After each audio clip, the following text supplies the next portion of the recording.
It's one thing to be talented or have, a desire to make music or make art. It's a very different thing to have the balls to be like, now you want to pay me for that? I'm terrible at it.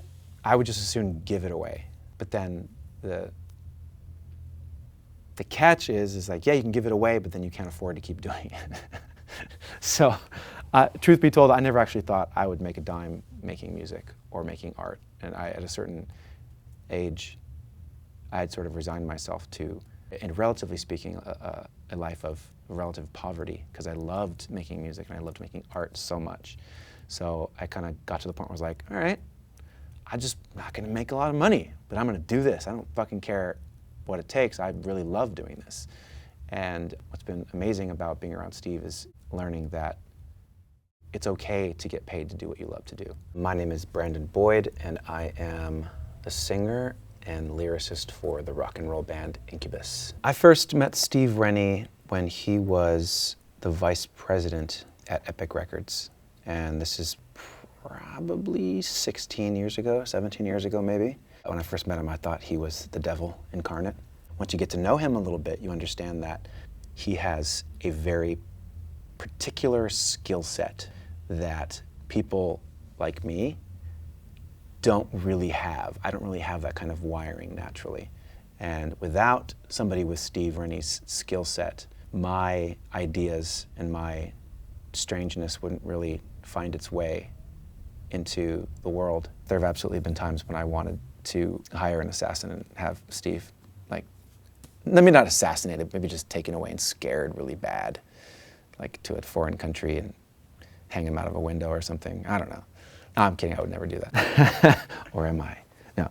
Yeah, it happens every 2 years actually, whereas Steve and I, in the 16 years or 17 years we've known each other, every 2 years and change we kind of get to this place where we're like, I don't know about you. I don't know about you, buddy. And then we have it out, and then somehow we emerge on the other side stronger than we were before, and with a perhaps deeper understanding of where each other are coming from and a deeper appreciation, once again, of each other's unique skill sets and unique talents. I always felt like Steve maybe should have been in a band, just because of his personality, but also because of his level of enthusiasm for music.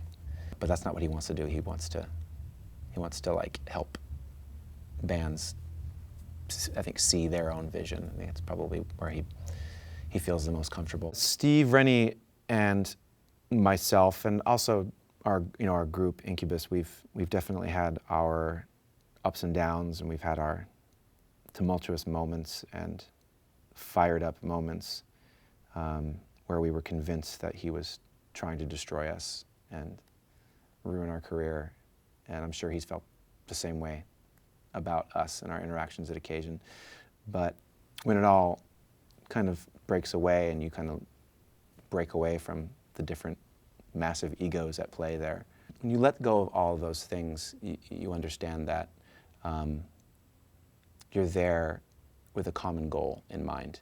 There might be different languages used to describe the common goal, but I think that if manager and band or manager and artist can agree on something fundamental at the core of what they're approaching or what they're pointing at, really wonderful things can happen. What you really want to be able to do is trust each other.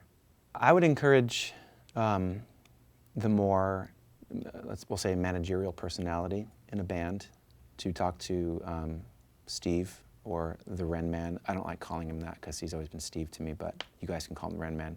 I would encourage him to talk to him because I think that he could probably give you an unfiltered opinion.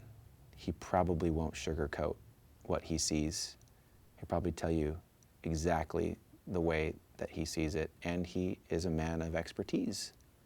He's been through a lot of shit, and he's gotten out of a lot of shit and come up smelling like roses. So it's like when somebody does that enough times, you're kind of like, maybe I should go talk to that person if you're covered in shit and you're tired of smelling like shit.